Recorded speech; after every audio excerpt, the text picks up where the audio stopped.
Hello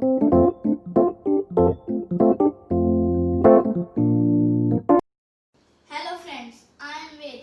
Welcome to my channel. So today I will make Oreo Popsicle. For Oreo Popsicle, ingredients are Oreo Biscuits, crushed Oreo, crushed sugar and milk. And now we will crush some Oreos. Crushed biscuits are ready. Add some milk in the jar.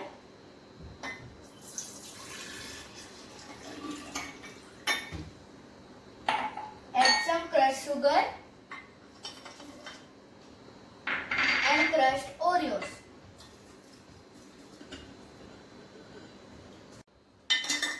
Mix it well. Add some milk in the popsicle maker.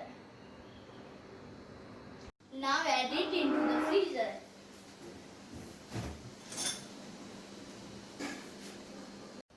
Our popsicle is ready.